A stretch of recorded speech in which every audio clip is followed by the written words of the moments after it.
Well, welcome back, everyone. I have Tami Gough here with the Allen County Public Health, and today, I know that, you know, the holidays are right around the corner. You got Thanksgiving, you got Christmas coming up, so we're going to talk about food safety. So, Tami, you person with all the knowledge here. Well, yes, certainly. Just about everybody next week at some point is going to be around more food than probably they are the rest of the year. Yeah.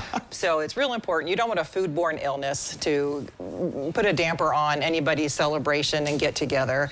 So there's some things you can do while you're shopping, while you're preparing, while you're cooking, and then while you're storing it to make sure that your food is safe for you and your guests. All right, so give us some clues here. You can start this weekend when you go shopping. Make sure when you're buying meats that might have some juices, make sure you keep those separate in the shopping cart. A lot of grocery stores have extra plastic bags for that purpose.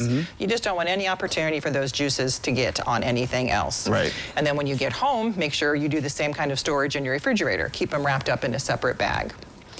Another thing you can start preparing fairly soon is if you have a frozen turkey, you're going to need to thaw that. And it takes a while because you need to do it safely. You don't want to just leave it sitting out on a counter. You want to either keep it in the refrigerator for several days, or if you do have to do it a little last moment, you want to do it with some cold water in your sink. Okay. And then you want to replenish that water often or change that water out. That's often. good to know because a lot of people do some last minute shopping. Yeah, absolutely. And then once it comes time to start preparing the food for everyone, just keep in mind, always just clean, clean, clean. You know, wash your hands in between different food items that you touch, wash the counters in between the different types of food that you're preparing, and wash your utensils too. If you're using the same knife on different things, make sure you give it a good rinse off too. Exactly. When it comes to cooking or preparing the food, we talk about the danger zone. It's really basic. You want to keep cold foods cold and you want to keep hot foods hot. The danger zone is between 40 and 140 degrees. So if a cold food gets too high up and beyond 40, or if a hot food gets to below 140 in that warm zone, you really only want to keep those foods at that temperature for no more than 2 hours. Yeah. So you need to time out the things that you're cooking and preparing. So when you're saying cold foods, like are you talking about stuff with like maybe like mayonnaise or milk or stuff like? Okay. A lot of different types of salads people make at this time of year, bean salads, or even just a lettuce salad or a cauliflower salad that has the mayonnaise and the other dressings in it. All of which are delicious. Yep, absolutely. Even though the temperature looks like it might be a little colder than we've been used to, you still don't want to like use your garage as a refrigerator because it might not be cold enough. And the only way to actually know for sure what your food temperature is to use a food thermometer. Right. You can't tell a temperature by a texture or by the look of it.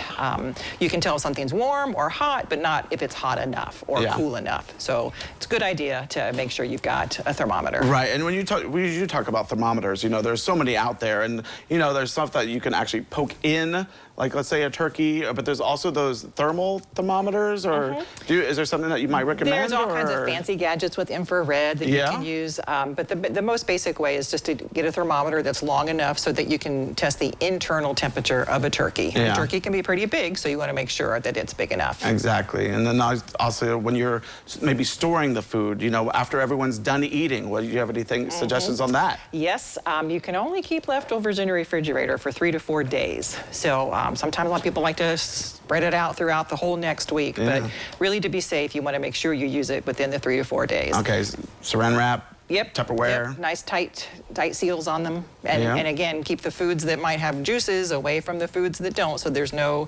cross-contamination inside your refrigerator. Yeah, well, that's all good hints, and thank you so much, Tami, for coming out today. Absolutely. And don't go away because medical news is up next.